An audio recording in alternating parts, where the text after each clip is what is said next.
안녕하십니까. 삶공동체 김조은 집사입니다. 먼저 부족한 저를 간증의 자리로 세우신 하나님께 영광 올려드리며 삶의 모든 순간이 하나님의 은혜임을 고백하며 그 은혜를 나누고자 합니다. 작은 어머니의 전도로 5살 때부터 신앙생활을 시작했습니다. 어려운 가정 형편 속에서 단칸방에 살면서도 할머니와 함께 5 식구가 지냈고 부모님의 바쁜 일로 외롭기도 했습니다. 그러나 담임 목사님께서 외치시는 킹덤 패밀리의 비전을 하나님이 미리 예고라도 해주신 듯 어려운 상황에서도 가족이 우선이고 부모를 공경하는 가치를 자연스럽게 배우며 성장했습니다. 그러다 하나님은 믿지 않는 남편과 가정을 이루게 하셨습니다. 그리고 진짜 전쟁은 그때부터 시작되었습니다. 교회에 나가는 것에 대한 다툼이 아니라 믿는 자와 믿지 않는 자의 영적 대결이 벌어졌습니다. 짧은 연애 기간 후 결혼하고 첫째 자녀의 임신과 출산, 양육 과정에서 많은 갈등을 겪으며 노력했지만 결국 마음과 생각의 문제임을 깨달았습니다. 저 혼자 기도와 말씀대로 살아보려는 노력은 때로 억울하게 느껴졌고 한 가정을 이루는 것이 정말 쉽지 않다는 것을 느꼈습니다. 그리고 첫째 아이의 돌쯤 친정어머니에게 원인 모를 질병이 찾아와 조금만 몸이 아파도 삶을 포기한 사람처럼 누워만 지내시고 의지를 잃어버리셨습니다.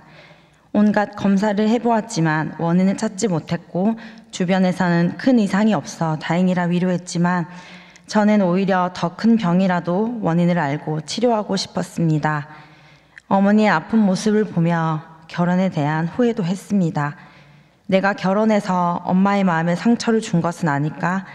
행복한 모습을 보여주지 못한 건 아닐까 고민했습니다.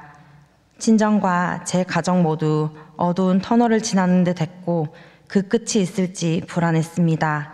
그 무렵 이전 교회를 떠나 기쁨의 교회로 등록하게 되었습니다. 매주 강력하게 선포하시는 담임 목사님의 주일 설교는 하나님이 저에게 한 주 한 주 살아갈 에너지를 부어주시는 것 같았고 그 말씀들을 다 소화하기는 어려웠지만 천천히 하나씩 삶으로 살아내려 노력하며 순종의 자리로 나아갔을 때 하나님은 저의 삶을 통하여 계속해서 훈련하며 빚어가셨습니다.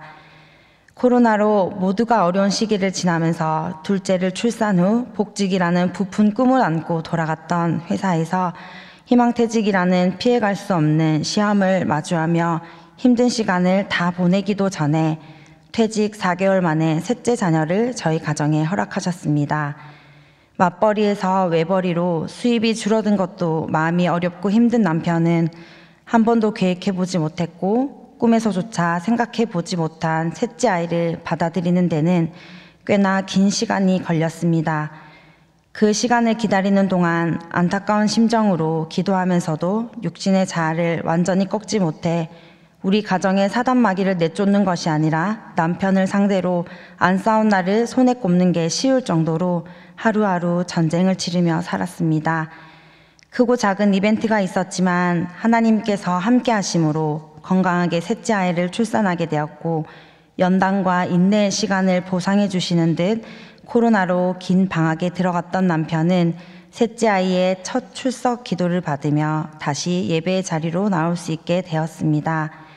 근무 특성상 매주 예배의 자리를 지키는 것이 어렵고 한 달에 한 번도 예배에 못 나올 때도 있지만 일상에서 농담처럼 툭 던지는 말들 속에 담임 목사님의 설교 속 명언 같은 문장들을 얘기하는 걸 보면 전혀 안 따라오는 것 같고 답답하다 생각했는데 조금씩 젖어들고 있고 하나님의 시간표대로 흘러가고 있음을 믿고 나아갑니다.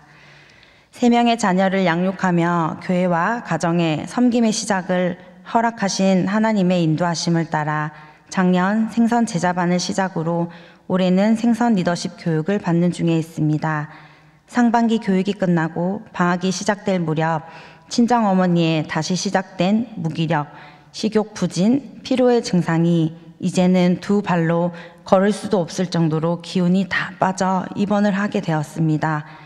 혈액의 염증 수치가 높아서 폐혈증이 올 수도 있다는 소견을 들었고 항생제를 투여하기 시작하고 염증 수치는 조금씩 떨어지기 시작했으나 그 후유증으로 선망 증세가 나타나기도 했습니다. 일시적인 증상이었지만 처음 보는 낯선 엄마의 모습에 많이 울며 더 간절히 하나님을 찾았습니다. 마침내 부신피질 기능 저하증이라는 원인과 병명을 찾게 되었고 저에게는 병명을 찾게 된 것이 참 감사한 시간이었습니다. 결혼을 하고 3명의 자녀를 낳았지만 그래도 가정이라는 울타리보다 혼자만의 시간이 중요하고 자신을 우선으로 여기며 지내오던 남편도 이제는 휴무를 체크해 가족과 놀러가기 좋은 것을 찾아보기도 하고 여행 중에도 다음 여행은 어디로 갈지 고민하기도 하며 자녀들을 위해 직접 장을 보고 요리해주는 멋진 남편이자 아빠로 계속해서 업그레이드 되고 있습니다. 모든 것이 하나님의 은혜입니다.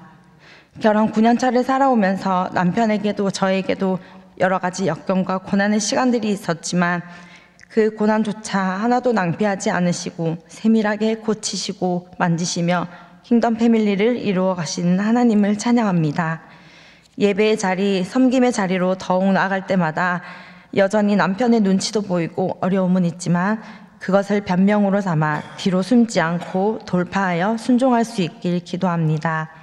만왕의 왕이신 하나님의 마음을 얻기 위해 기도하던 중 이제는 하나님 안에 거하는 참된 안식의 비밀을 배우고 있습니다. 내 멍에는 쉽고 내 짐은 가볍다는 말씀처럼 기쁨을 잃지 않는 방법도 터득하고 있습니다. 날마다 육체 속에 마음과 생각을 제한하지 않고 말씀과 기도의 곡괭이와 삽으로 마음밭을 경작하고 지키며 가꾸어가는 생활 선교사로 주와 복음을 위해 살아가길 소망합니다. 감사합니다.